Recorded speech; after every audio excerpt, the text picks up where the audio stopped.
out 5 feet of all of our walls, replace all the insulation and all that. It's a flood zone, I mean, we had to carry flood insurance. That's some kind of nightmare. It was. Well, you're hearing more of Florida in particular. They're having difficulty keeping insurance companies. Yeah. Oh, to really? operate flood Because of insurance. all of that? Mm-hmm. Yeah. So Well- you've got oceanside property that you can't get insured. See, and this may sound silly, but during the flood that we had, you had to be very careful to even walk in the water because fire ants. When they had the floods, the fire ants would ball up in a ball and float on the surface. And you hit that thing, you're done. They were terrible. That's a hazard that you wouldn't even dream of. I know. Stay out of the floodwater because there are But that's balls what, of fire that ants. goes across the news, and I mean, I was from Indiana and Maine. I didn't know. I mean, my daughter had been bitten once by stepped on a hill. I heard that. And she was 3 and had shoes and socks on, and they were inside of her socks. They are terrible. People are worried about snakes and That's why I feel bad for those people, but why would you ever live? I mean, they were so swollen. But, and of course, people that had lived there all their life, it was in a neighbor's yard. And a woman come running out of the house and she said, stripper, now, stripper.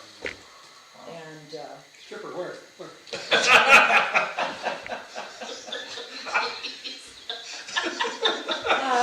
comes away, guys. Sorry.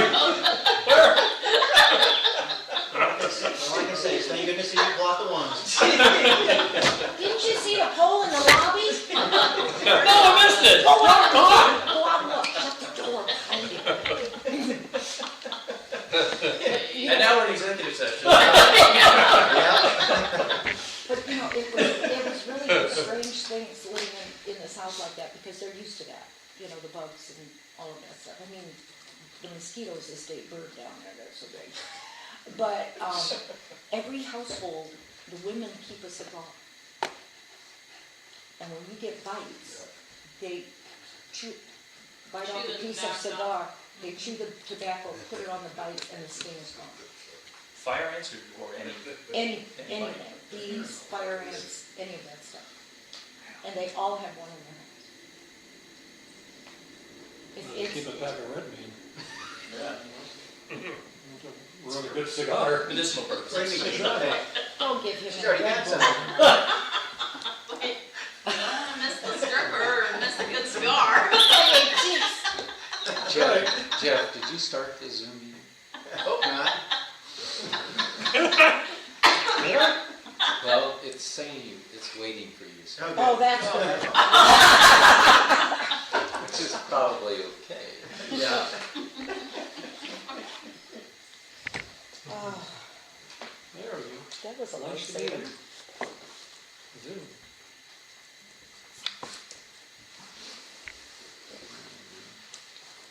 Okay, now we are. Yeah, be nice. Yeah. Total silence. But you gotta be careful with it. Exactly. Now Elizabeth shuts everybody up. Recording in progress. There we go.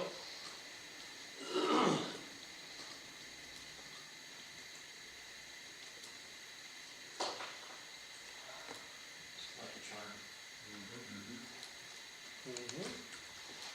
So Mike, is that Mike, we gotta do something with all these. Which mic are you talking to? You. Oh, okay. So it is, Yeah, they're out. it is when the snow falls now? Is that the last day? Okay.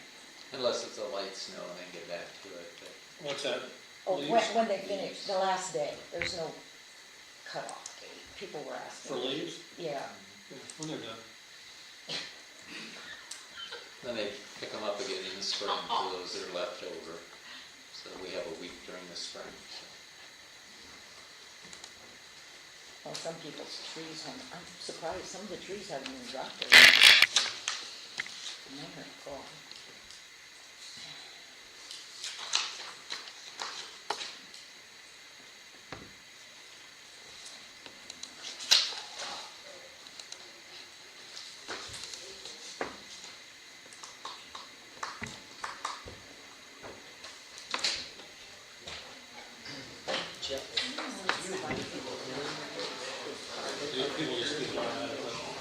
so there's no, you don't have to. From under the stairs.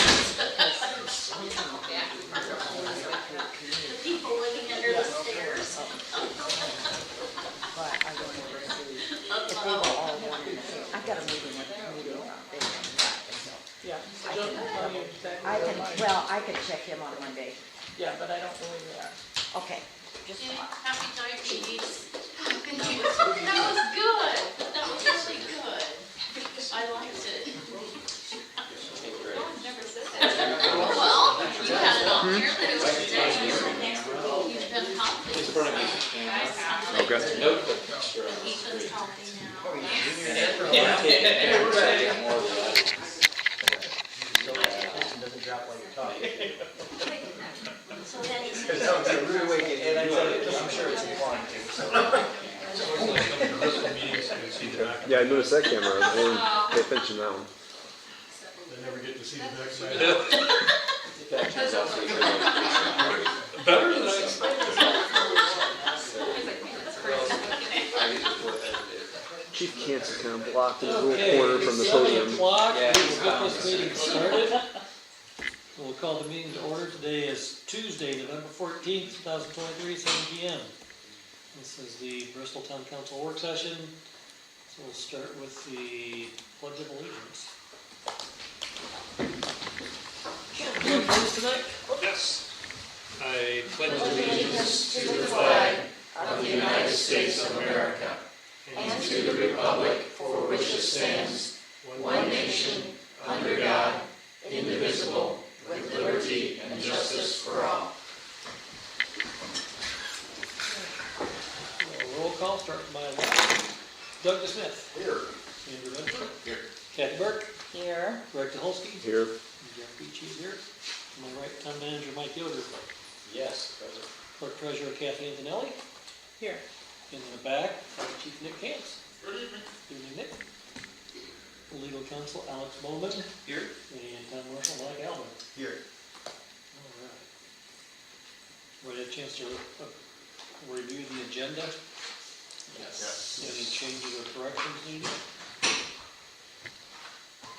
I have a couple notes to add to my section. Okay, That's all. okay. It's a secret. Not to wait. Secret notes. Okay, the secret notes, I think it will stand as published. Okay, jump right into reports. Mike, what do you have for us tonight? Everything tonight is Ken Jones. for Yeah. my All section. right. So Ken, we've got you starting with the system development charge for wastewater and water Yes. infrastructure. So, recently we were looking at, when we've been talking to property owners about, you know, the extension of the new water system, and the current water system isn't. And I think it was the AmeriCart property owner out here that asked me about the cost to connect, specifically the system assessment. Well, so I had Kathy send me the current ordinance, and I was going through it, and it's been a while since I looked at it, so I didn't remember at the time when I was talking to the individual that the town doesn't have a system development charge or main assessment, which means you're one of few that don't. And so, and I also spoke with Jeff Rao about this. And so the suggestion was, I talked to Mike about it, that it might be time, especially when we're looking at capital projects, to start thinking about updating the ordinance to include a system development charge.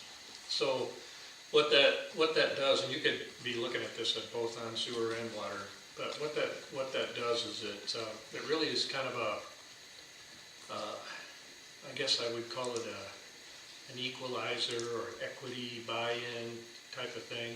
So let's assume we go forward with the capital project on the water system, and a year later, a 30-lot subdivision comes into town and they want to connect. So your current ratepayers have already started paying for that system, and they're paying every year. They're buying down buying down the debt. They're also paying interest. And so if you were a resident somewhere else in the town of Bristol, and you have this 30-lot subdivision, and they come in and start building new homes, and they're connecting, you're gonna say, well, geez, what about the investment that we've been making since the debt was closed? Shouldn't they be paying part of that and trying to basically catch up to where we're at relative to equity? So that is the basic concept. And then the second thing is that one of the things that we are now having to do when we're looking at borrowing money from the state revolving loan fund is we have to complete a asset management plan that includes 3 components. It's criticality rating and care, care and maintenance, and then there's a financial, and then there's a management. And the reason that the state of Indiana put that in place is that they were getting pressure through the IURC from customers that were saying, well, we just, all of a sudden we got new rates. Why is that? Why do we gotta, all of a sudden we're gonna get hit with this? So the state says, if you're gonna borrow money from us, we want you to be more organized on how you take care of your municipal utilities, which means long-term planning. And one of the key things of that is setting aside what we call a sinking fund or a capital improvement fund to build out things periodically. So you don't have to go back to the well, borrow money, and up your rates again.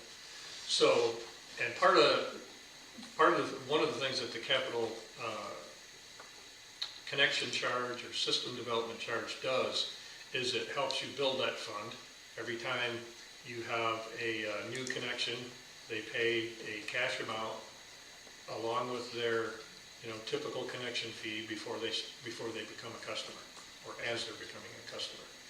And that money gets taken and set aside for purposes of capital projects, and it could be that you develop enough in that fund balance where you can actually do projects, or you can at least borrow from that project while you're designing a bigger capital project. So it's really fairly typical for a community like Bristol that's had all of this growth with more expected, for a customer to come into town and say, well, what's your water main assessment, or what's your system assessment, or what is your connection charge? And I've answered that question a couple times with, I don't think we have one. So I think it's time. And I talked to Jeff Rao about this too. And as a process, during this process of doing the fiscal advisory services for the utilities, this would be a perfect time for him to come in along with their cost of service analysis and say, here's what a system development charge could look like if you decide to implement it. So typically also you'd find that it would start at one number and escalate over a period of time. And keep in mind that you're thinking about that customer that was already on the system, that has been paying for the system for 25 years. Now we have this new debt, and as they're paying more and more coming out of their wallet, paying down the debt. So even at 10 years, you still want to kind of provide some equity for the existing customer when that new customer connects. So normally what we would do is we would use a formula that Baker Tilly will probably suggest that would be used to compute that connection charge. So like if you had a single resident, that would be one connection. If you had a MJB Wood that has 300 employees, we would develop what we call a equivalent dwelling unit multiplier, and they would pay multiples of that single unit. So if you were to go into like the city of Elkhart, or even Middlebury for that matter, they have those. Goshen does too, and they update them, constantly update them to keep rate with the market. You would have to, if you were a factory, you'd have to write a big check to the town to connect to their water system. That would be typical. In Middlebury, I think it is like I think it's in the neighborhood of $2,200 or $2,300 per EDU. So, if you have a business that's equivalent to, 30 EDUs, that adds up pretty quickly. And the more employees or the bigger the business or the more consumption that's expected from that user, the higher that capital buy-in would be. So just another method for you to kind of mitigate the impact to your residential ratepayer over time. And so I spoke with with Jeff Rao about it, and he said he's not sure, but he's going to check. But he may have already included that in his fee proposal for this cost of service study. But the next time you guys get together and he's here, he'll bring it up, and he thinks it's a good idea too. So, Okay. and keep in mind, and don't think that you're being, you're being usurious or anything like that, because this is typical. It's very typical, and you just happen to have never implemented it. So let's say we do our capital project, we go forward with the water and sewer, and this 30 lot subdivision comes in. Let's say it's a year from the time we implement the new water system and new rates. That would be, that developer would have to pay for that for the period of that 1 year, or? That's the right concept. Okay. Yep, that's the right concept. And so,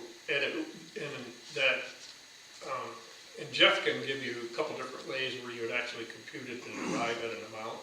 And then he will also give you some ideas on how that amount escalates over time. But it has everything to do with what the base ratepayer is paying. Yeah.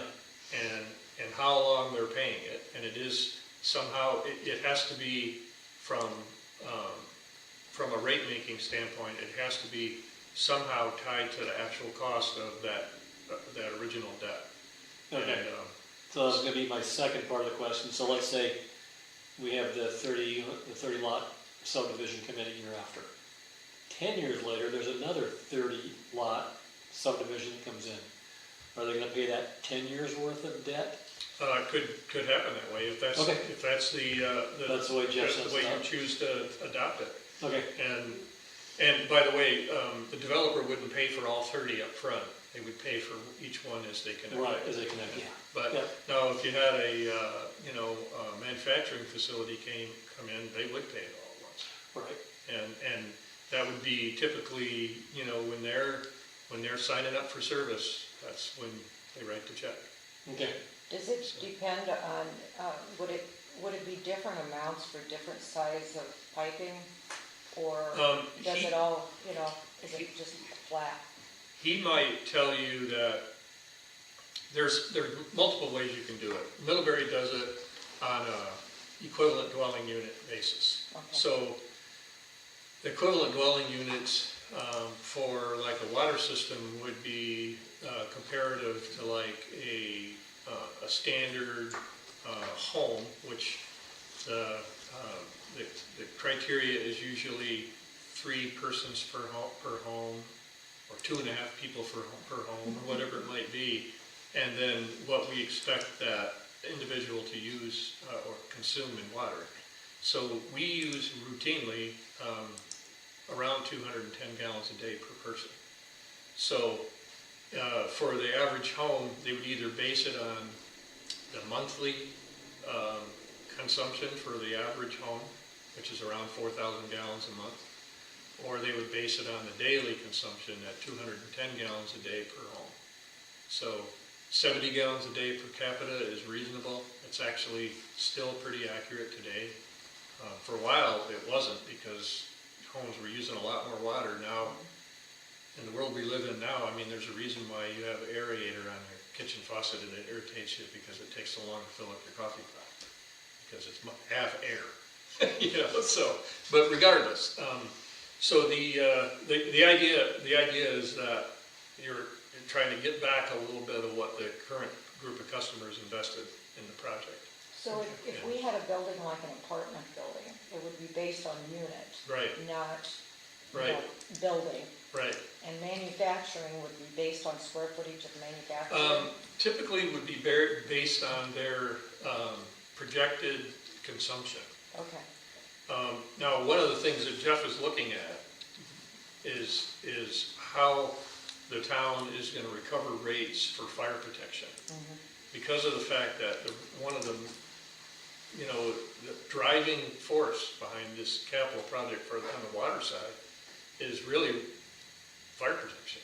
You know, we're so deficient in our ability to fight fires that, you know, but that's not being caused by the residents. Right. You know, that has very little to do with the residential fire, other than the fact that when we're done, the fire department will hopefully get what they need out of the hydrant going forward. You know, and as opposed to somewhere else, but, you know, and so on the water side of things, just as on the sewer side of things, it's going to be based on some equivalent dwelling schedule that he will, I'll work with him, we'll develop something, maybe offer a couple of different ideas or different concepts, and then let the council choose which one they feel most comfortable with. But I personally would like to know, you know, here as soon as we can. I mean, we've got so many new things coming in yeah, that, you know, we might as well Well, get on board as soon as possible. it's a perfect time because you're, Yeah. you know, with this project on both the water and the sewer, you're going to be adopting new rates. So it's not a bad time to you know, restructure your ordinance. So, Okay. so anyway, the other thing that Mike wanted me to talk about, first of all, we have two development projects that are going through the private development group at JPR, and one is both owned by Abby Thomas, her corporate entities, AWT. One is the site that we've been talking about for years relative to the roadway going through, and then the other one is the property that is across immediately opposite of Commerce Drive. Let's talk about that Commerce Drive one first, if you wouldn't mind. So part of that property is in the town, and I cannot explain, Alex, how the property boundary or the town boundary got drawn that way. It's a weird looking, like, I have no idea how that happened. Unless it had something to do with the total, you know, perimeter measurement of the annexed area, and somehow it didn't include all of her property. Because her property goes, it's 1, 2, 3, 4 parcels, all the way to the toll road. And for some reason, the town boundary goes right down the middle of two of them. Don't know why that happened or how that even happened. So, along with the rezonings, both of these sites will be proposed for annexation. And I understand Alex can send my guys, our planning people, some example petitions, and we can get those put together, get legal descriptions back to you. And we understand that there's I think we have an annexation kit. We do, yeah. Oh, perfect. Yeah. You just email that to me and I'll get it to the right people and get them going on it. So the one question we had on this is we know that this property has somewhat of a history in zoning in the past. And Abby is very sensitive to that. And so while it's not shown on this particular drawing, she specifically wants to ask you about the potential for a R1 buffer up against the subdivision there on Twin River Trail. She owns two lots that front on Twin River Trail, and she owns the two that are immediately west of that little blue house there, and then the property behind it. So there would be the opportunity to bring a spur road off of Twin River Trail to build another small subdivision up there.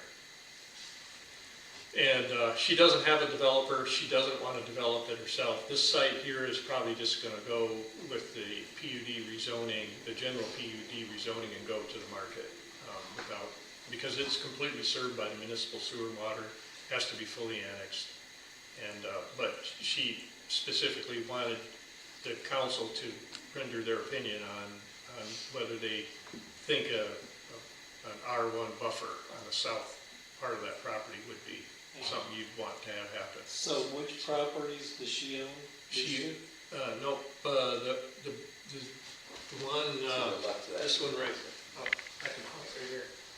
I think she owns this one, and that one. Okay. But there's also potential where a new approach to State Route 15 or Montville Road could be made as well.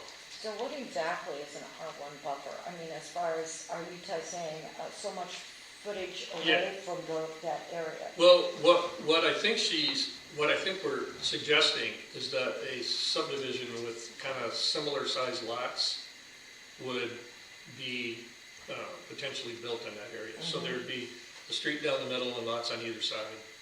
And so that group of property owners that currently own their property would have another row, 2 rows of homes and a street before they hit the So M1. they want it right in here. Yeah, but yeah, and that's that's the question that she has. She's working with a developer, realtor, and his advice is the whole thing and then what. Abby says, well, let's see what the town council has to think first, what they have to say. Yeah. And so I can carry that message back to the planners that are working with her. Now, this has been filed for GPUD. It goes to tech review Friday. And if you, not asking you to vote on anything, but I am asking for the council's opinion. Regardless of what happens, there may be some remonstrance from the neighborhood because they've lived there with a farm field next to them forever.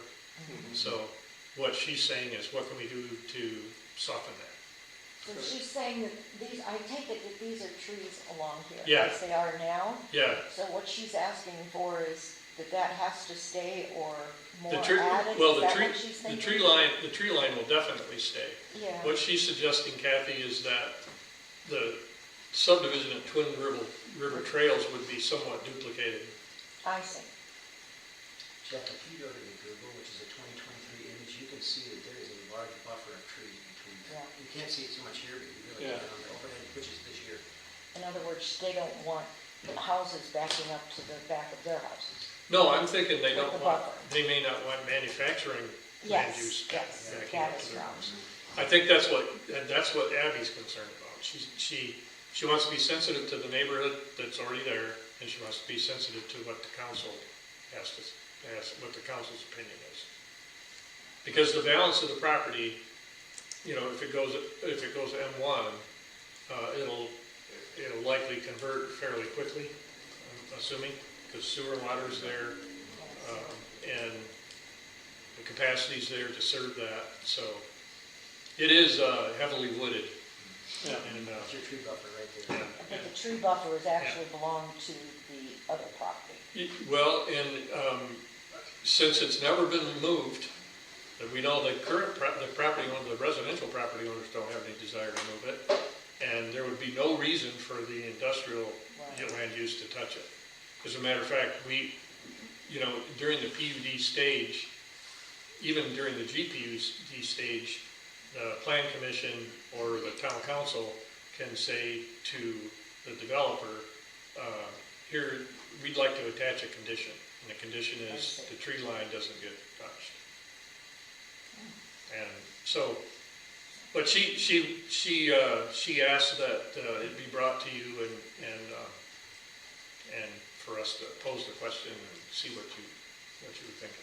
The Plan Commission staff has also asked prior to the meeting this Friday. They're curious as to as well, so they reached out to us.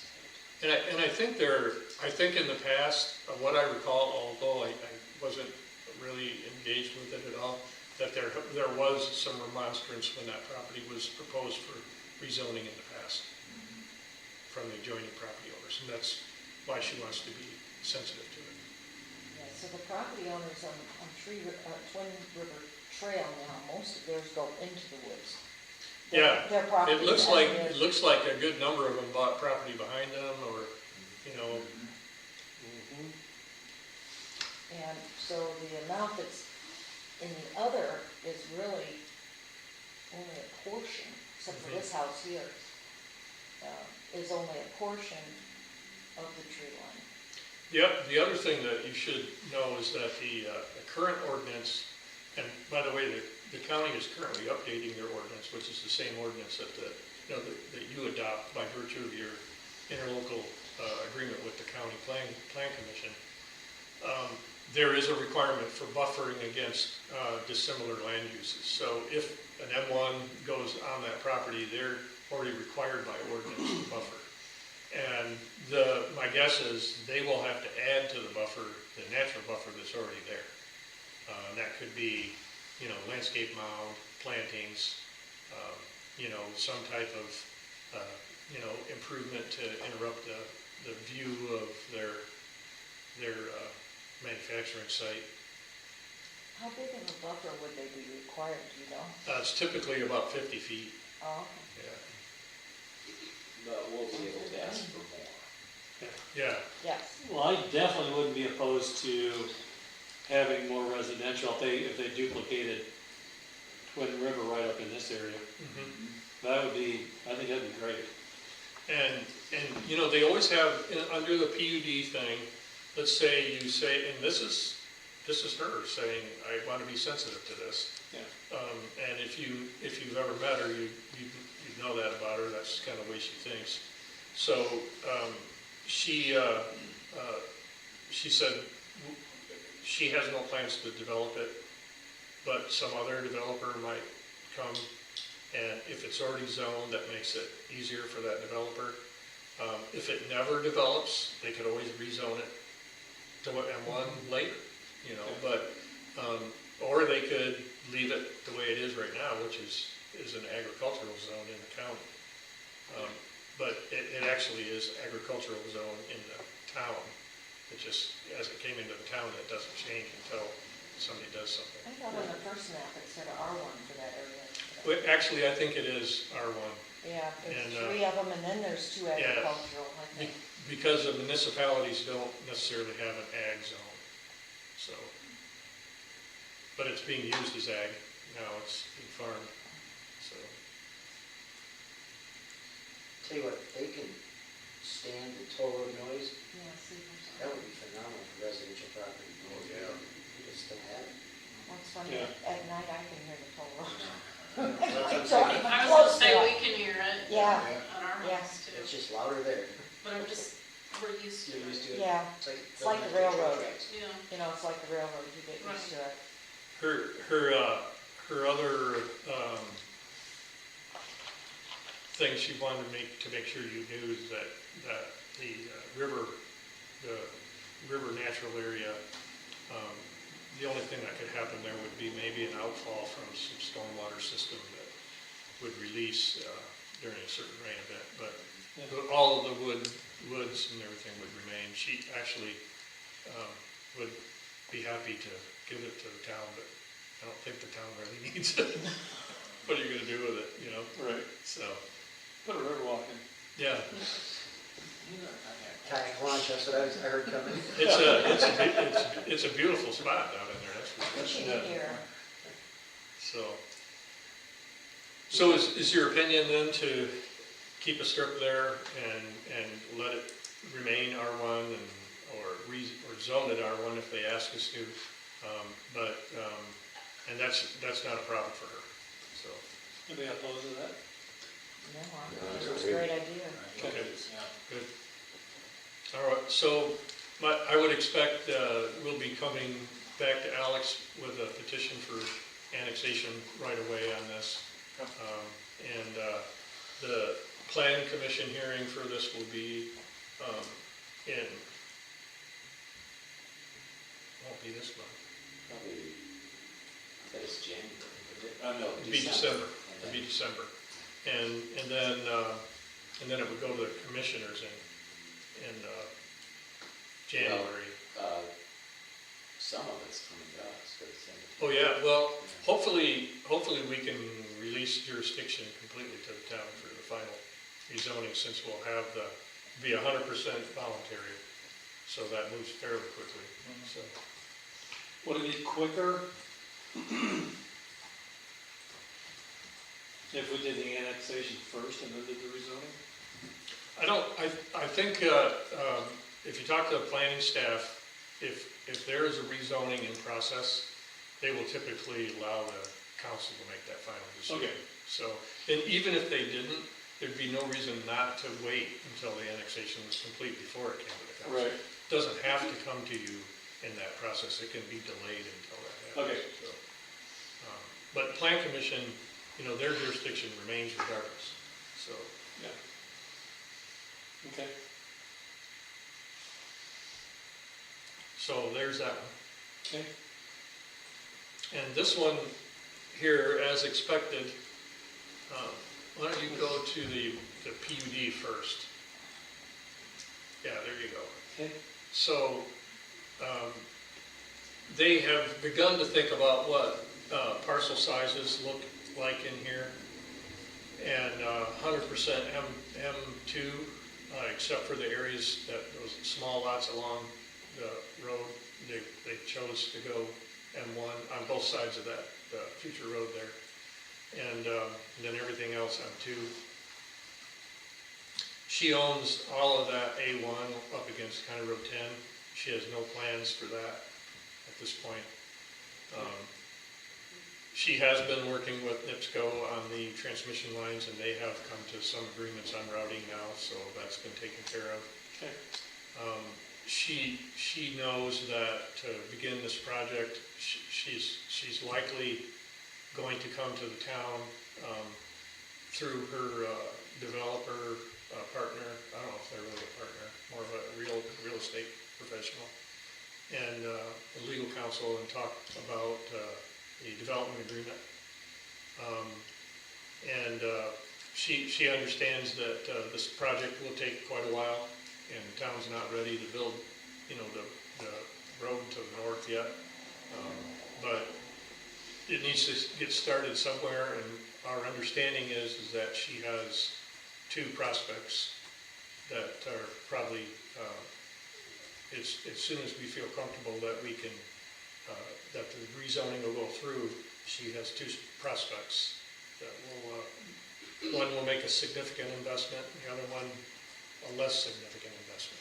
But both businesses that the town would, routinely see, I think. I don't know much about them, so. Okay. The 2 that we talked about previously? Yes, well, maybe one additional. When we talk about what those land uses are, M1, M2, so within the M1 zone, can that be business with retail? It can, pyramid zoning through the various B uses. So. Is that what they have envisioned?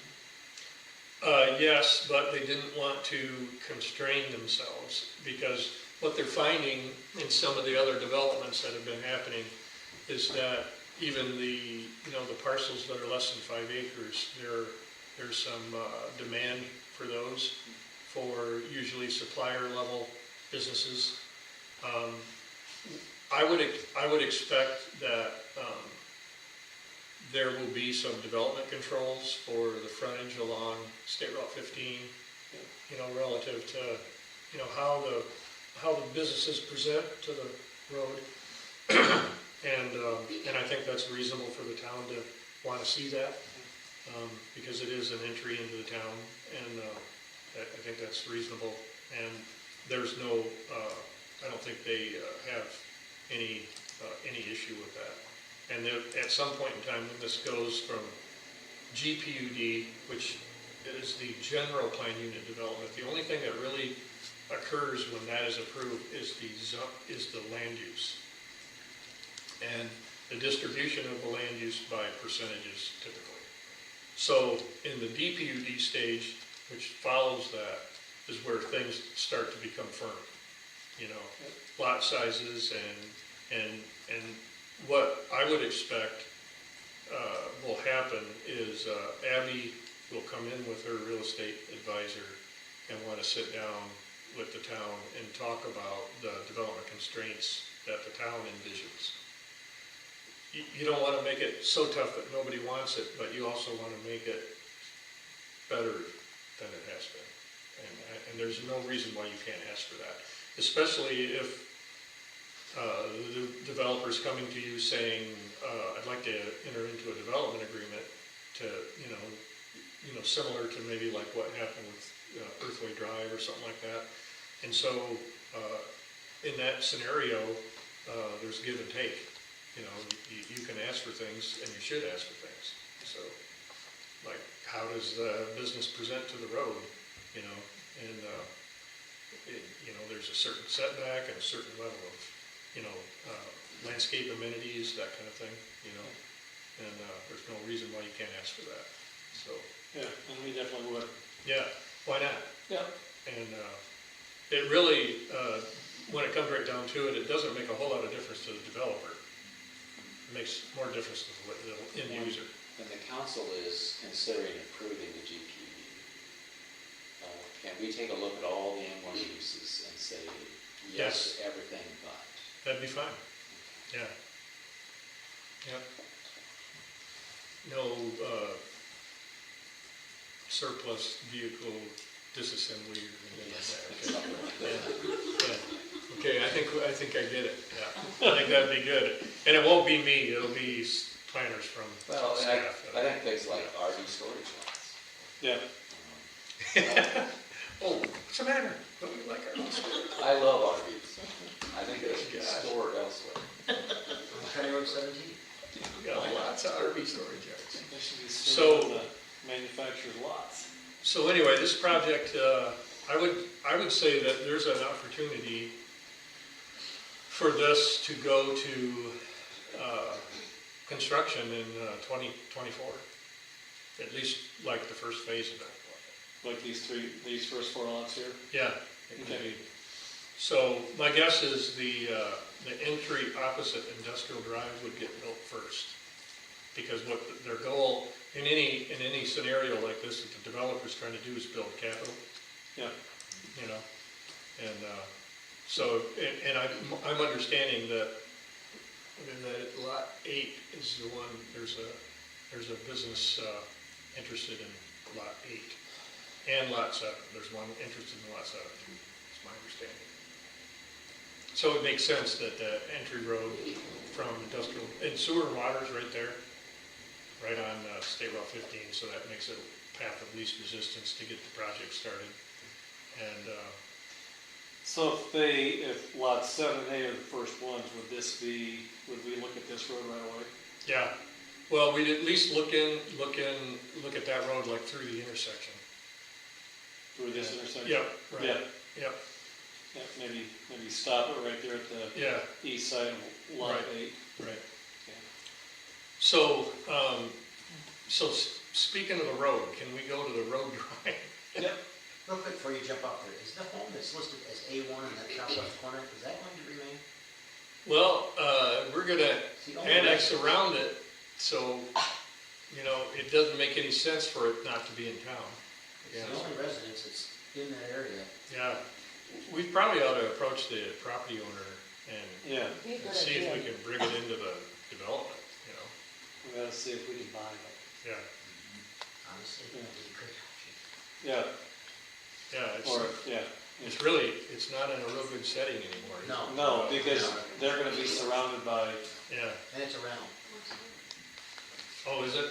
The people that were in there the last time you were in, Oh, okay. it's been a couple of months. Well, I'll just tell Abby's real estate advisor to see what he can do, because it doesn't make any sense to have that little thing cut out of there. It's a terrible place for it. Yeah, are you sure it's a, well, I thought she owned it. I thought it did. 5 or 6 kids. What's that? She's got 5 or 6 babies in the house. Yeah. Shame to kick her out. You talking about the lady that's in there now? Yeah, I know a person. Yeah, we were in there not long ago. I thought they were renting. I don't think she's trapped. I think she knows it. I thought. She's been there for. Long time. She's been there for a while, yeah. Yeah. That's the same person because I know her too. Yeah, it's just a weird. Does she have a daycare there? Not anymore. Well, Okay. yeah, Not legally. Yeah. Yeah. There's kids there. Don't go there. Well, it's still worth talking to her, Yeah. Yeah, you know, see if there's something that can be worked out. yeah, Mr. Zimmerman like that. yeah. Good point. Maybe it's gonna be like that little house in Chicago. Yeah. I mean, that's. Exactly, yeah, Yeah. Yeah. yeah.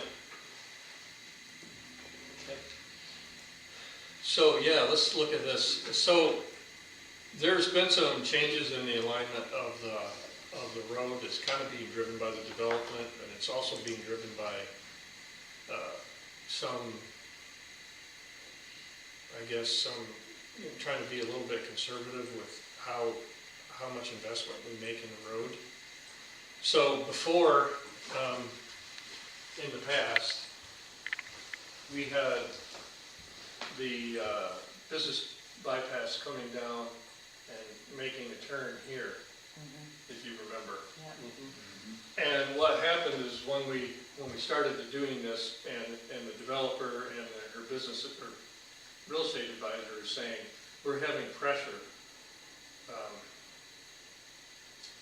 And even though we're saying M1, it's likely going to be a B use. And that has been very aggressively pursued by by this buyer.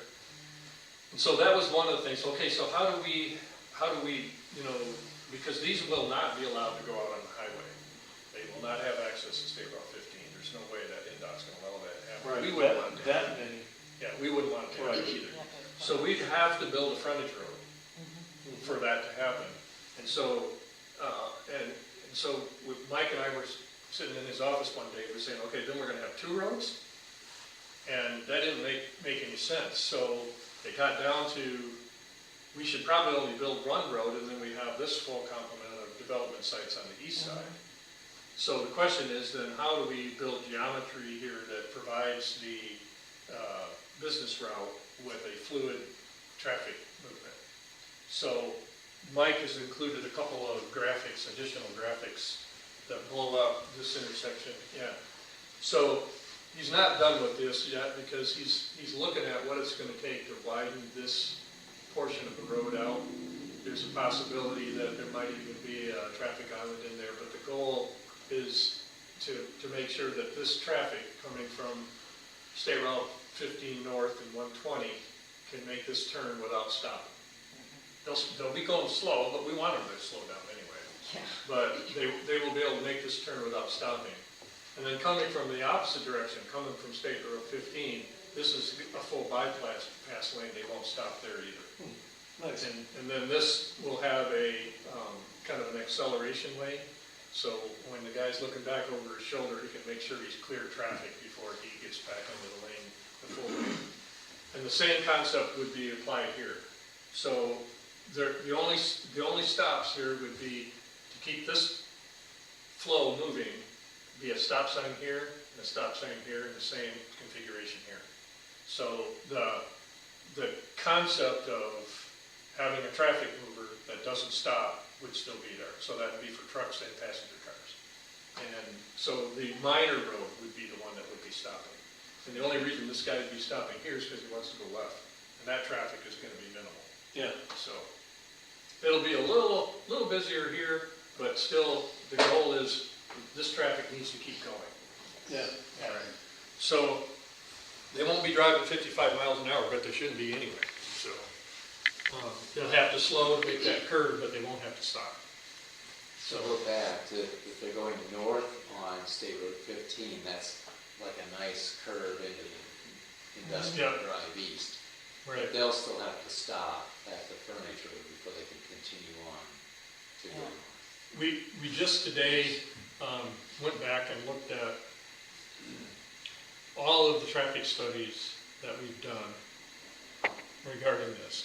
We've done 4 updates in the past, and we got to do another one now. And so that proposal is going to the developer, even though, you know, we see this as going to be a municipal partnership, but I think it's her responsibility to complete the traffic analysis and share that with the town. And so that'll go through NDOT and as it would through any other project. And I just requested MACOG to do a traffic count next spring, north and south of industrial, so we see the impact of the rail crossing. Yeah, we use a professional traffic operation engineer that used to work for JPR. He has his own company now up in Grand Rapids, and he does his traffic data accumulation with video. He actually hires a video company. They come down and plant cameras. There's some software that gets all the turning movements and even gets speeds and all kinds of different things, but it's a pretty comprehensive analysis to pick up the data. And he also said there's no reason we should not start that data accumulation until the other rail crossing is open. And so we're still gonna, we still think that the traffic roundabout is a good answer there, but you know, just like any other approach to state highway, it's gonna be what NDOT allows us to do.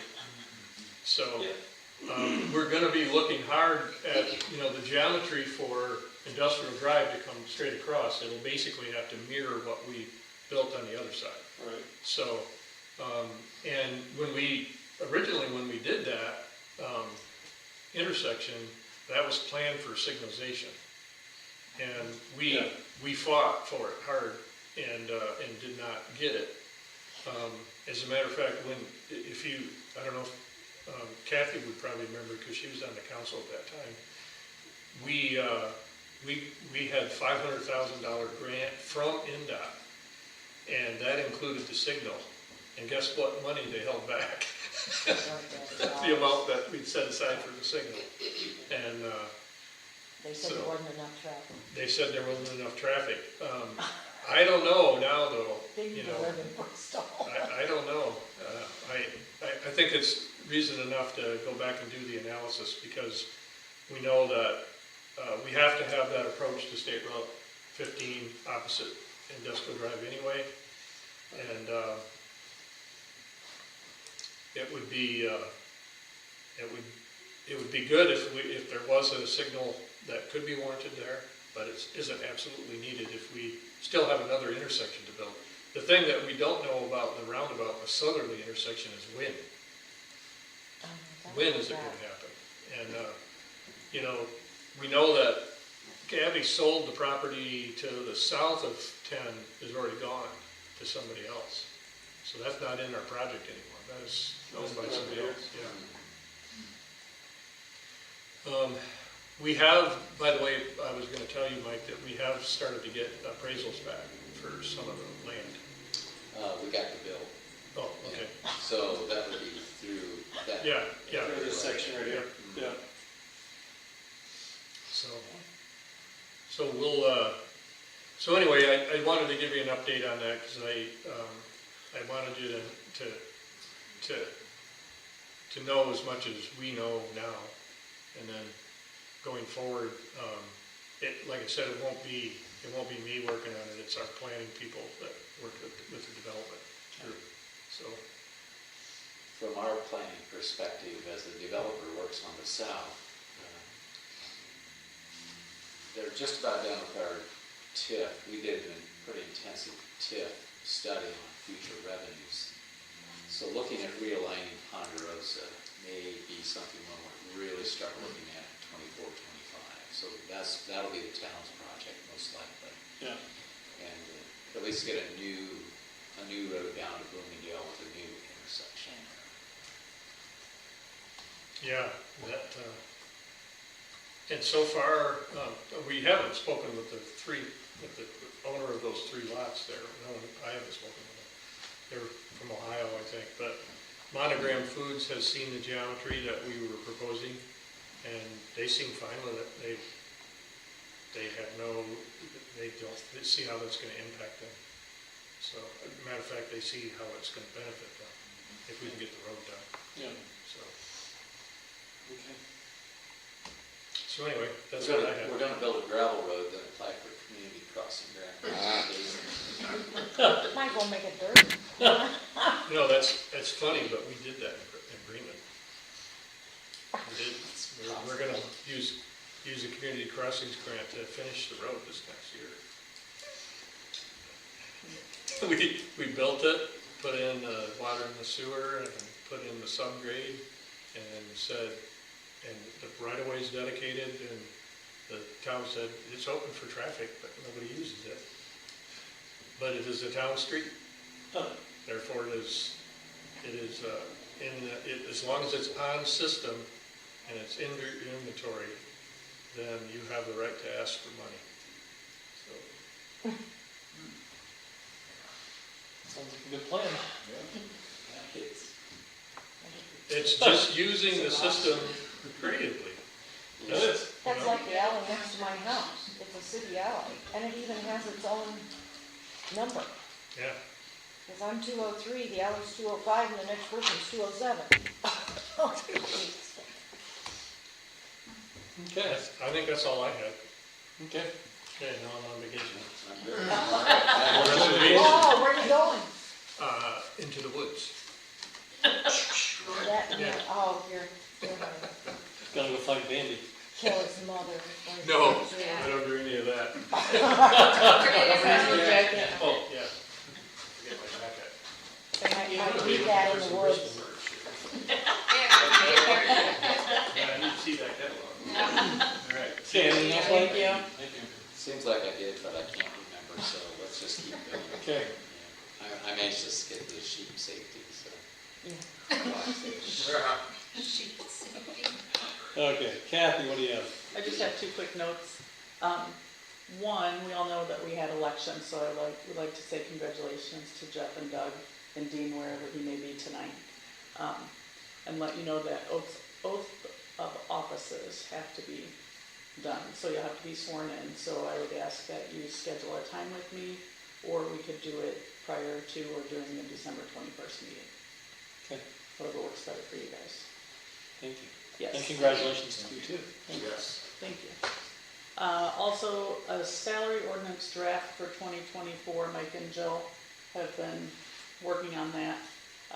There will be something in your email box tomorrow, probably, for you to review and give comments on. Okay. There will be a salary ordinance on Thursday's agenda for our new hire, Eric Funkhauser, for our water sewer department. Street department superintendent. Okay, So that will be on the agenda. okay, That's all I have. okay. Thank you. Do you have anything for Kathy? Thank you. Let's talk about our sheep. Yeah, don't you have the town attorney? Oh, sorry. We're so excited to get to it. Alex, anything tonight? No. You have an update on the water thing, Yeah, the so Monsanto thing. there was this is a, perhaps reallocating the other comments or questions to introduce this idea from section 9 of the agenda. Mike and I have been in contact with the gentleman who came in with the Central River Basin Commission regarding the Monsanto settlement funds and the project that they proposed to help spend those funds. There was a draft MOU that was provided. I reviewed it, I've had some comments to it, sent those along to Mike, who sent those along to Matt. He has responded, and it was a very productive response. Most of He these, said yes to whatever. That's a productive response. there were, Right?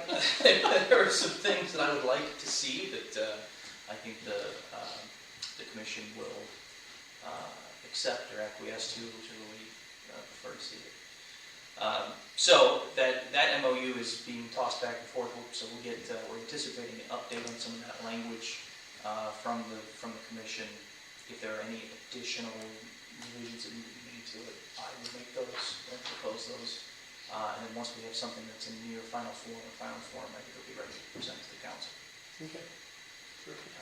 Unless there are, substantive changes to it, or else the terms of it are unacceptable, it seems a decent project and something the council should consider. Okay. That's all. Thank you. Anything else?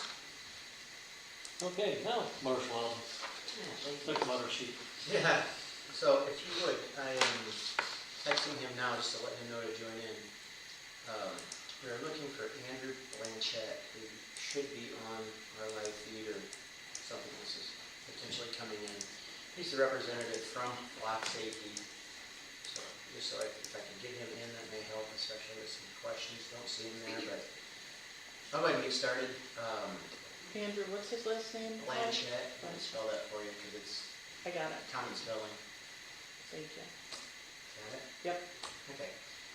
So hopefully he'll come in just a little bit. But anyhow, so to introduce you a little bit to what flock safety is. Flock, disregard the sheep attribute.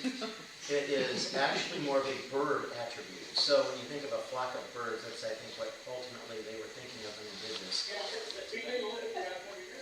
We'll let Andrew, he was at dinner, so Hello. that could actually be him. Andrew, is that you?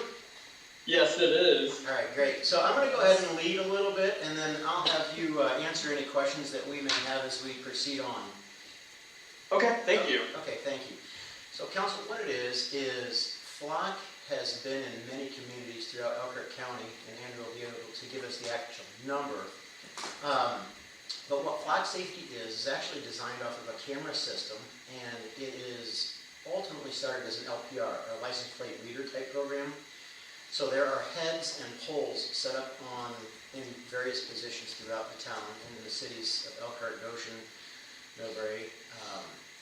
I am actually the last person in the area to go on board, and it's simply because of a cost issue.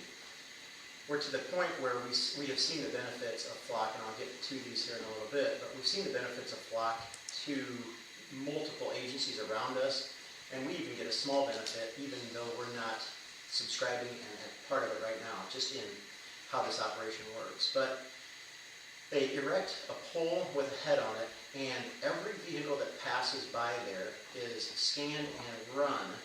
But that information, one of the things, there's some privacy issues that I had some concerns with, that information is run and purged relatively quickly. Now, what we use it for is, how is it diversion? Is if there is an Amber Alert, then instantly we get, the technology is phenomenal. All of the officers will get a hit from flock on their phone within, I believe, 10 seconds, Andrew can correct me on that. And then we can find that vehicle, and we can basically stop the vehicle, do what we need to do for the Amber Alert, as well as silver alerts are on there. So where it really gets into the law enforcement side of things is it's notifying us of stolen vehicles that are passing through that we just don't know about because we don't run plates and do those types of things. It's giving us information of criminal activity that has been put into the system by other agencies if that vehicle's passed through. It's logging that information, and it tracks basically if a vehicle goes through that's been used in a bank robbery in South Bend, we know that it came through Bristol and it's heading east on this road. So that helps other agencies as we do this. The city of Elkhart, and I'll let Andrew speak on this, the city of Elkhart has it, the city of Goshen has it, Napanee has it, Middlebury has it, Cass County, Michigan has it, St. Joseph County, so all the counties around us, and so all of us basically around us have it.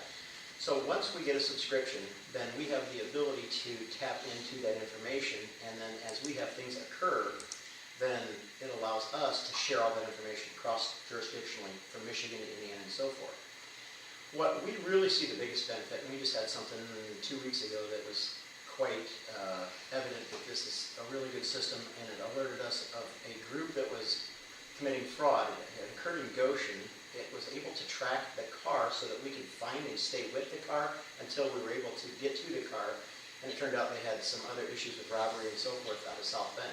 So we actually were able to do it. It's not somebody now, oh, we've got a car following the car, can you get to it, and that type of thing. It's just tracking it, which is kind of a nice thing. It's an interesting system in that Flock has been around now long enough, I feel that they've proven themselves, and that's kind of what I wanted to do, is have the IT side of things prove itself. Flock runs 1 billion license plates a day. So it's not a small operation.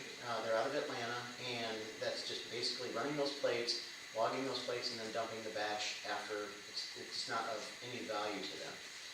So in our community, where we see that it would be beneficial, is ultimately I'm proposing a 5-camera system to start. We ultimately are going to need a 9-camera system to give us what we really need, and we'll call it a net. So, and where this helps us is when we have a situation, and I'll use an example that is perfect for this. When we have the catalytic converter thieves come in, if we can get all of the entry points to our town, that when that vehicle comes in, we're not going to know who it is. We're going to end up, they're going to go to a business, cut out a bunch of catalytic converters, and take off. So now we can start to narrow down the cars that came in from local, the cars that came from out of the area, and then we can start looking at times, and it actually captures the plate, a photo of the plate, so that if we need to go back, we can look at that. So there's a lot of technology in that area, and what it helps us do then is start to share, because we say, hey, we had a catalytic converter theft of what X number of catalytic converters on this date and this time. Then we look at those vehicles, and then we see that Middlebury had one 2 nights later, and then the same plates were here. We go, oh, bang, that's our problem. That's huge in the investigative side of things, and not just this instantaneous thing, as well as like, oh, you got a stolen vehicle, go get it. So we like it from both perspectives of that instantaneous thing, as well as the investigative tool that we feel it could be. So it's kind of where we're at. Andrew, can you go ahead and chime in here for just a second? Yeah, I'm happy to hop in. Appreciate it, Chief. Flock has worked in the Elkhart County with the Sheriff's Office as well as the multiple agencies, both in Indiana as well as Michigan, as the Chief had stated. Currently in Indiana alone, we work with over 170 different law enforcement agencies that have our cameras, as well as about 60 to 70 in the state of Michigan. So we have a really strong network in your area. And then again, kind of bouncing off what Chief Albin had shared, our system is designed for law enforcement to have the data they need ultimately to keep the community safe, whether that's a vehicle coming in to commit a crime ultimately, or a vehicle that's already committed a crime over in South Bend, for example, that drives in, and now you're getting that alert, as well as building out kind of that infrastructure. I know catalytic converter thefts have been a continual problem in the city, and so one thing that we can also do from the investigative side is creating hot lists. So for example, a vehicle drives by and commits a catalytic converter theft, and we know based on evidence, based on eyewitnesses, based on current live cameras, that it was a blue Chevy pickup. Bristol PD is able to search what blue Chevy pickups entered the city in the last 24, 48, up to 30 days at most, and be able to help kind of pare down that. We've already had a lot of success in the county, both with Elkhart and Goshen specifically. We've also had a success earlier or later last year, around this time last year, where multiple catalytic converters were actually found at a local recycling plant that were traced back to a bunch of stolen catalytic converters throughout the county. So we've actually had some success quite a bit throughout the area, but I'm happy to help answer any additional questions anyone has. Thank you, Andrew.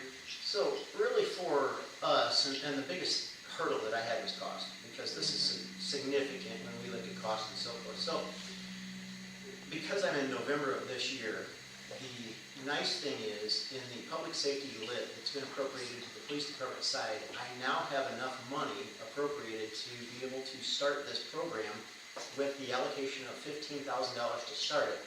And so what that is, it gives us 5 cameras, and then those 5 cameras are also, and the nice thing I like about the Flock side of this is they come and they put the poles up, they do everything for us. I don't have to go out and dig holes and porcelain and any of that stuff. So they also take care of the acquisition from state, like we had to do with the speed limit signs. They take care of that and posting them on our state highways. And there will be several on state highways. So I don't have to deal with, you and I don't have to deal with that process like we did with the speed signs.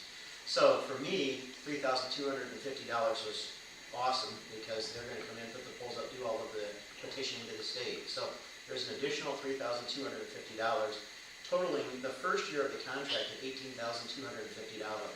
So for me, because of the public safety lit, and I had this budgeted in IT, in the IT area, so it was perfect.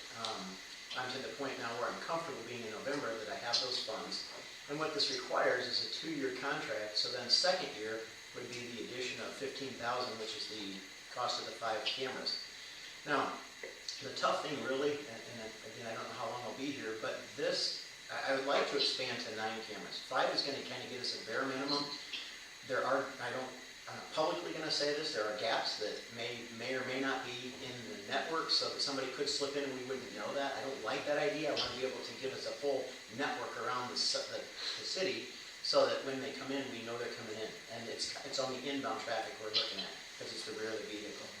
So it's a 2-year contract, and I would have enough then next year to take care of, to satisfy the full 2-year contract. I would additionally like to add some, but it's going to be dependent upon how my budget and public safety lit is spent in not next year, but the following years. And I do think once we start a program like this, we're going to find something we want to continue. So I'm probably going to, every year, as long as I'm here, say, listen, let's re-up this contract. What I don't know, and Andrew did not, and I did not discuss, is the life of these camera heads and how long these are going to take. Now, what I do know is they'll maintain any issues that we have or anything like that. It's them. Yeah, that's one of them.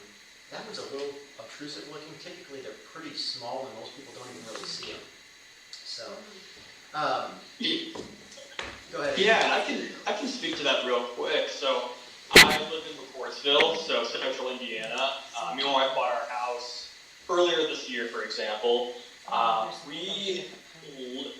hadn't started a flock yet up until July this year. So we had lived in our house for about 4 months. We had a flock LPR camera sitting actually as soon as you turned onto our road before you entered our community. And in about 3 months of not working for flock, I never realized what the system was. I figured it was just a Department of Transportation cameras capturing, how many vehicles are driving past. So it's a very, very, very non-focused, kind of piece of equipment. It's also completely infrastructure free. I know Chief has spoken about that. We handle all the permitting, but they're also completely solar. So we're not having to use any electricity. And then if, for example, a year in, solar panel gets damaged by hail, all of that is covered by that yearly subscription. So as Flock releases new updates, we release the ability to, understand a new vehicle or, able to pull in different types of plates, things like that. That's all a free rollout. So it's kind of that Netflix idea of a subscription service. But that also on our end incentivizes Flock to keep on making improvements. One thing before we were in the area of law enforcement was there was a lot of stagnation in technology. There's LPR has been around since 1980, even before that, but it's been a technology that historically only the largest agencies in the country, as well as it just didn't necessarily work the way it should. And our goal is to make it to where it's more of a commoditized resource for law enforcement, and then also to build a network. So when, for example, Bristol gets into the network, you're not just getting access to your 5 cameras, but from an investigation standpoint, you're also getting access to Elkhart County, to South Bend, to all the other agencies who are willing to share their camera access to help build that overall network from an investigation standpoint. So you can kind of tie that back to, hey, we had a crime committed, we know the vehicle, we can now work with all the other local departments to figure out if it entered their jurisdictions. Today, for example, we had an Indianapolis user group meeting with a lot of our local agencies. And a lot of the common themes were crime doesn't stay within a jurisdiction. Crime travels, whether it's within counties, whether it's within states. So having a solution that doesn't stop at a state line, having a solution that doesn't stop at a town's jurisdiction that works nationwide ultimately, is able to solve a lot more crimes and in a lot of communities that necessarily don't see a lot of crime that gets committed, but see a lot of travel that comes in to commit crimes. Okay, I'll lend to that. Thank you, Andrew. And you may or may not know, I know some of you that have been on the council for a while, the 2 bank robberies that we had in Bristol were one was a carload of 3 all from South Bend, and the other was a carload of 3 from South Bend. And then we solved those luckily, but they were both from South Bend. This type of technology gives us phenomenal tools, and those bank robbers at these banks were responsible for at least 15 other bank robberies in Michigan and Indiana. So just kind of how that works. So Mike, is this is the Falcon you're talking about, the that is, smaller version? that's what we would see right there. Yeah, that's a little bit smaller signature. It's So, just basically the camera and a pole and a little Yeah. solar panel. it's that one. So I like them because they're not super intrusive. So anyhow, so that's kind of where I'm at. And the 2-year contract would be $33,250. That would be taken from public safety lit. This year I've got that money. I have that for next year. You know, for me, I try to look future years. As the town grows, I'm hoping that continues to increase. I would like to see the program grow to a 9-camera system, and ultimately, Andrew, would you speak, can you tell me very specifically, and I don't know whether you can or not, how many the city of Elkhart, the city of Goshen, and Middlebury have right now? So I can speak to Elkhart and Goshen off the top of my head. Okay. Elkhart is actually currently working on expanding. By the time their expansion is completed, there'll be around 40 of our LPR, our Falcons. Goshen is working on expansion as we speak as well. There'll be around 25 to 30 at the end of it. So, good expansions. And really the focus is to build that net, as the chief has stated, building that net around who's coming in. Especially with Bristol, with the amount of vehicles that travel in on a daily basis, being able to see, who is coming into the city, and then also, are they associated with a crime? Do they have a vehicle that's stolen? Or, pairing them closer to a school, for example, are they on a sex offender list? Things like that. That's what Flock System is able to do and able to help not just the city as a whole, but able to help focus on keeping the school safe, for example.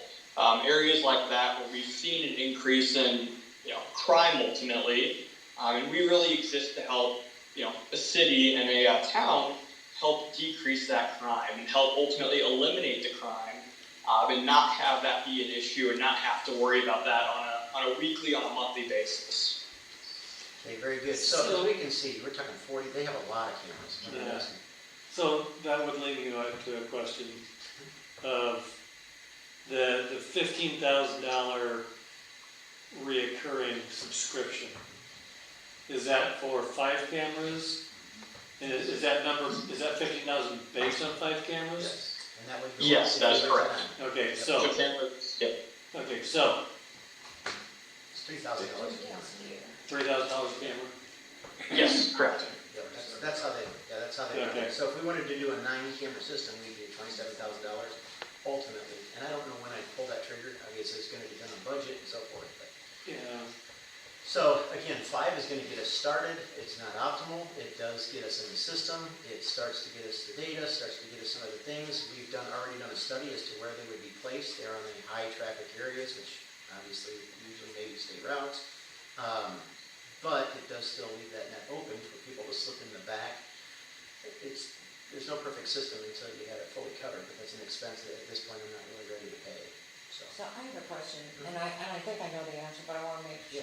It says subtotal year 1, so that's the cameras as well as the $15,000 fee, is that correct? That's the fee of, so let me make it clear. That's $3,250 for the installation, Oh, and okay, then $1,500 for the subscription service of 5 cameras. okay. And Yes, that's correct. then the reoccurring total is every year after that. It's another $15,000. Yes, that's because correct. It's a 2-year contract, that's why you get $33,250. So it's, okay, with the 2-year contract. Yes, Okay, I was yes, thinking I have to sign a 1-year 2-year contract. contract. Okay. And And so what that does is not just get, obviously, access to the cameras that the PD puts up, but it's getting access to all the other cameras throughout the state of Indiana, as well as Michigan. So that's over 4,500 cameras that I know of, that, obviously Bristol PD is able to request to share, whether that's over in South Bend, who has around 50, or Elkhart and Goshen, who will be around 50, 60 between the both of them, if not more, as well as into Michigan, as well as into other areas. So I always like to look at it as it's not just the 5 cameras, it's all of the cameras that ultimately the PD needs to access. It's the cameras that help solve crime, whether that's a crime that occurs there and that individual travels to Texas. We actually just had that happen, or just had a conversation today with a local department here in central Indiana, where they had criminals who actually traveled up through Texas, up into central Indiana, committed a bunch of retail theft, and then worked their way back south. And they were actually able to use the flock system and the network of agencies throughout the country to be able to tie this license plate, this individual, and ultimately be able to track them down to Texas, where a local PD down in Texas was able to stop that vehicle, make the arrest, and recover stolen goods. And able to bring that back to central Indiana ultimately, where, who would have thought criminals were traveling up from, southern, very, very far south of the country, all the way up into this area to commit a crime ultimately. But they know that they have a higher chance to potentially get away with it when targeting smaller towns or targeting more affluent communities, that they might just be able to sneak on through and not necessarily worry about a bigger city. And so it's something we've seen in Indiana specifically, a lot of smaller communities, even communities that have 2,000 to 3,000 residents, be interested in having because of that security and that you don't know who's going to travel in to potentially try to commit a crime ultimately. Very good. Thank you, Andrew. I think we're good. We'll go ahead and wrap up. I appreciate you being on the call this evening, and Yeah, not a problem. I'll take it from here. Thank you, sir. Can I ask? Appreciate it. Have a good night, everyone. Thanks, Andrew. Thanks. I know they said these are completely solar, but like our traffic apparatuses, those are solar too, but they come with a battery. Do these also have a battery? There is a battery in the head that they're responsible for changing if the battery goes out. I don't touch these things, which I know. They cover all of it. I love that. Yes. Okay. So yeah, we have a winter battery specifically designed, I'm still on the call, specifically designed for winters. Obviously with the winter in Indiana as well as further north into Michigan, solar becomes more of an issue to secure.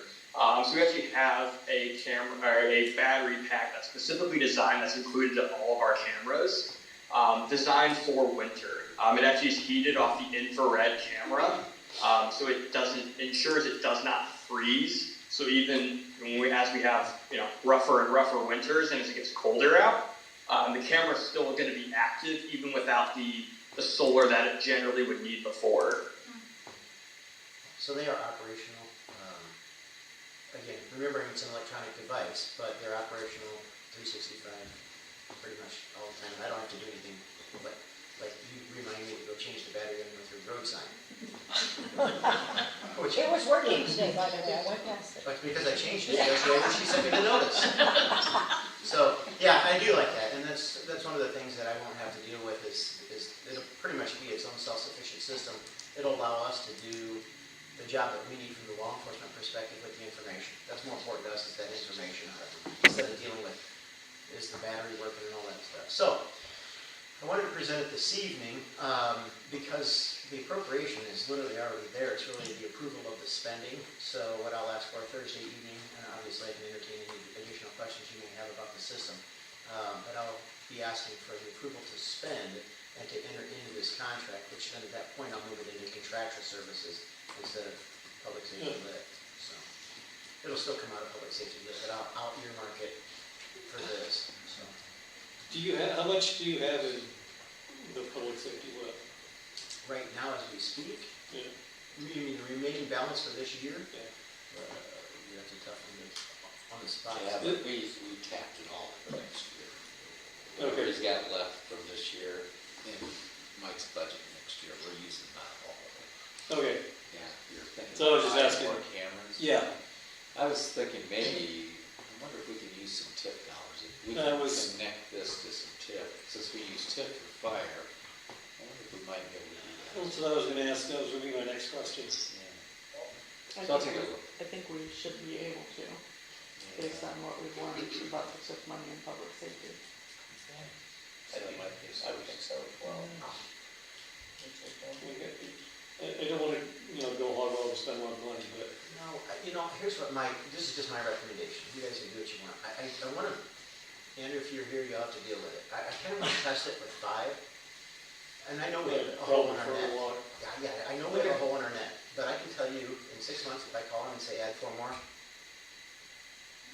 Yeah. So, I want to test it. It gets us in the network. It gets us doing everything we need to do before we just go, whoosh, 9. And I'd love to do 9. I just want to test the waters. okay. So, I think it's so.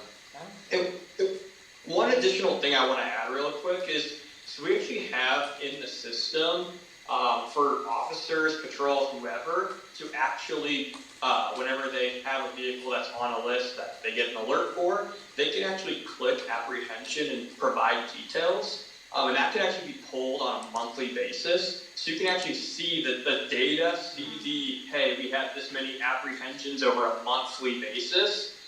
This is how many stolen vehicles we recovered. Things like that, you're actually able to pull from an administration standpoint on a monthly basis and kind of get that idea as to how the system is working for you. That way it kind of gives that, almost that like level of, hey, it's doing its job before the city would ever want to commit to additional cameras. We want to make sure that it's doing its job properly. So we want to make sure you have the tools in hand to efficiently track what has actually came from the system and what you can credit it to a flock quote-unquote success. Good point. So I guess, and just put it in business terms, I would like 5 to get the ROI, just to see where we are. Yeah, okay, Let's that's fair. Yeah, and then if I see that's great, then we get a good return on that investment, maybe we make an additional investment. Mike, I had a question. I know you mentioned something about that the data would be Purged. purged. How often would that data be purged, So would you say? the full data is held for 30 days, okay, but the LPR portion of it is because there's so many coming in, Yeah. it's usually accessible for like 48 hours potentially. Okay, so if there was, say, a car came through 3 days ago, and they went back and 30 days later, they had robbed the bank and came back through, we won't know that they originally came in because it had already been purged. Because it's purged, yeah, Okay. and that's one of the things that I'm gonna I have mean, to that's test. unlikely, but. Well, I'm gonna have to test the system to start to understand the parameters of data retention and so forth. Often in our case, and it's hard to tell, usually the worst case scenario is when we've had holiday issues. So, and I'll give you an example.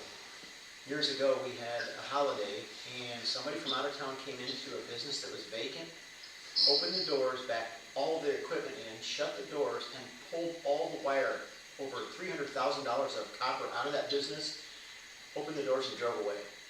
We didn't know that for 5 days. So that's about the longest we've ever had anything like that. So again, we're still in a window. I think that we would be okay on Yeah. that. We still haven't solved that to this day. I have no clue who did that. We know some professionals from somewhere out of probably Chicago or Detroit. But anyway, yeah, it's things like that that we want to just, again, I want to test the waters. I just want to know what the parameters are. So I think a 5-camera system is a start for us. If I may ask a question, and Mike, to you and Andrew, the LPR would be tracking not only complaints or stolen vehicles, mismatched plates, etc., that type of information, but is it also tracking information on drivers as far as outstanding warrants? Yes. Yeah. Outstanding Yeah, so driving issues. We have what we call a habitual traffic violator for life, which is a felony offense. We're notified of that as well. Okay. Because that driver should not be on the roadways. And that's a notification that's pushed to any patrol units? All our phones. Okay. Yes. And so ultimately, the agency is able to, and the cities as a whole is able to decide what they want to see. So if the city decides we do not necessarily want officers pulling over for a suspended license, that is all controllable on the administration side of sharing those alerts. So you can be pretty granular into what ultimately you want patrol, for example, to focus on. If you want them focusing only on outstanding warrants, stolen vehicles, things like that, you can set up this, or on the administration side, it can be set up to only share those alerts. So we kind of give that control to the department and to the city to say, hey, per your policy, per what you're accepting, we want you to be able to decide what you would like us to be able, what you don't feel like the agency able to do. So we don't want to obviously pigeonhole and say, hey, you have to be able to pull every single thing in. But on the primary side, we pull in through NCIC, which is the FBI database, as well as any sort of amber and silver alerts. So this year alone in Indiana, to my knowledge, we've had 3 amber alerts that we've solved using the system. We're able to get that vehicle alert of, hey, we're looking for this vehicle. And they were able to find that vehicle utilizing our system off alerts.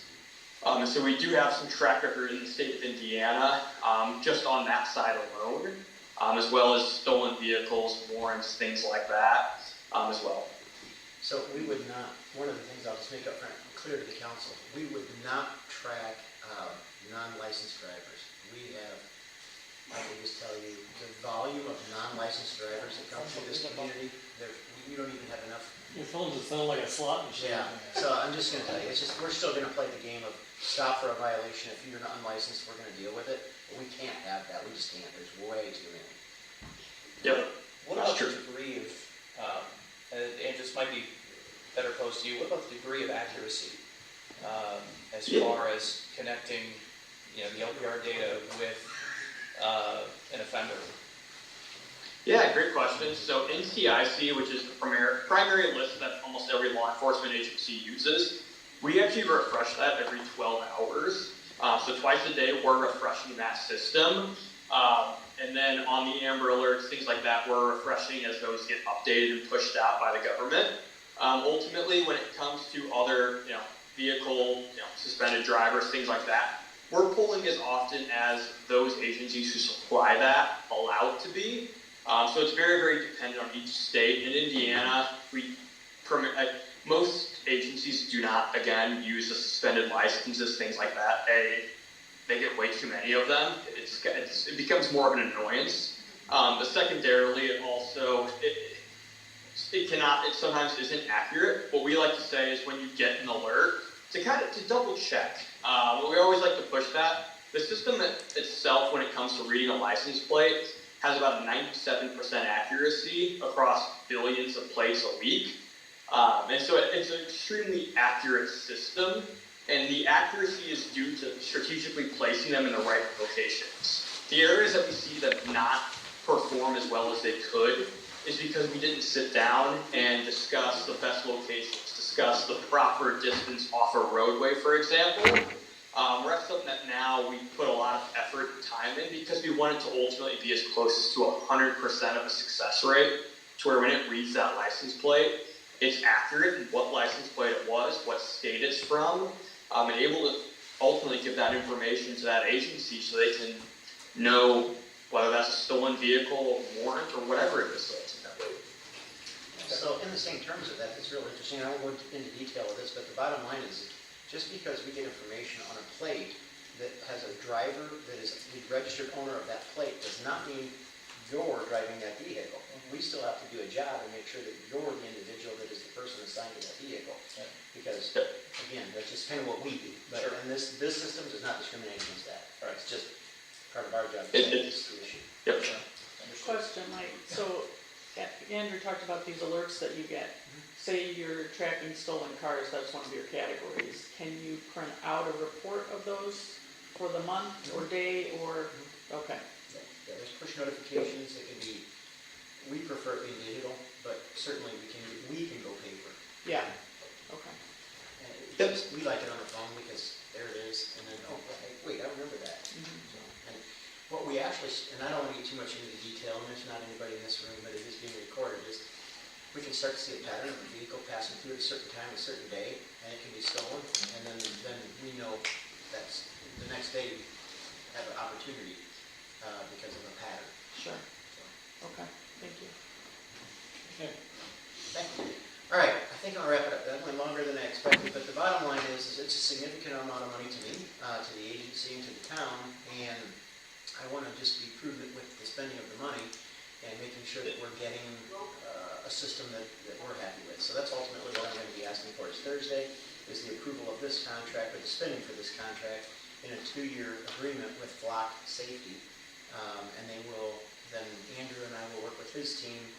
We've already determined locations, but we'll have to figure offsets. And then, because we're very fortunate being this far into November, that maybe we can get these even installed yet this year before the snow flies. Because ultimately then we get a 2 or 3 month advantage of them as they're placed. And I think they'll do it in the winter. It's just easier to do it when it's not nasty out.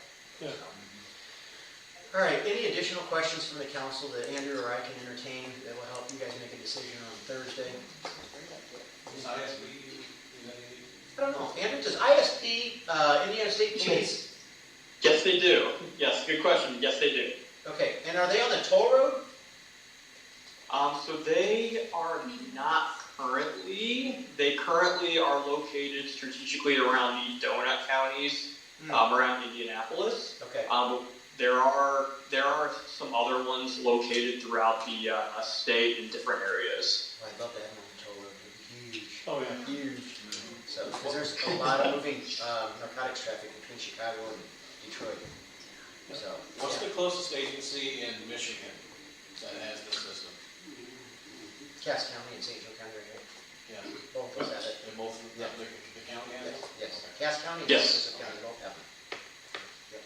Did you have a question? Yeah, is there any, do you think like Thor possibly, is there any way that they would play into financing some of this? Like, I mean, for $50,000 a camera, and then it would give them. Yeah, I've tapped Thor for something already, but what I'm going to tell you, and you aren't aware, but you already have them in this town by private entities. Okay. Private entities can do this as well.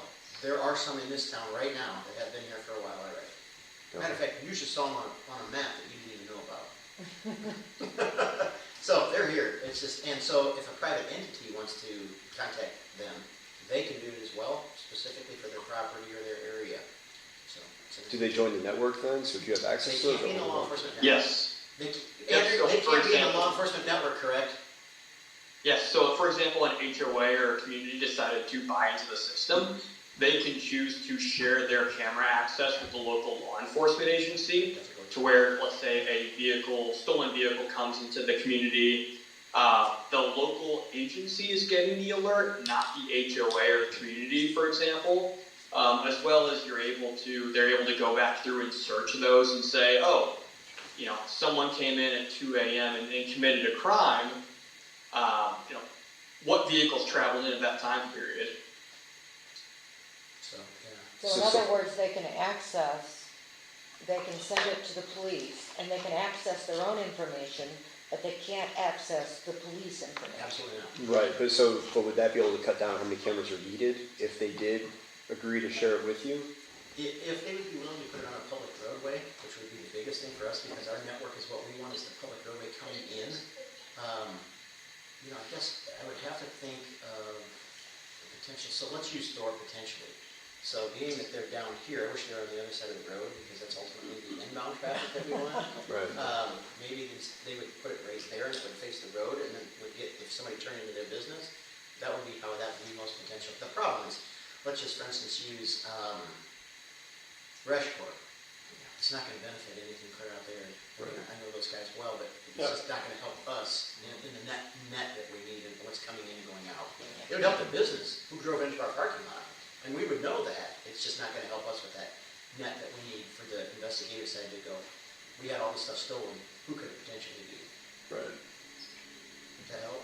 Yeah, I was just wondering if there's any, as we expand, I mean, the businesses that benefit most really are in the center. Well, MJB would be phenomenal. Well, yeah, There may not be one right there. So, yeah, it'd be perfect, but I'd have to go, hey, you guys want to do a camera? Right.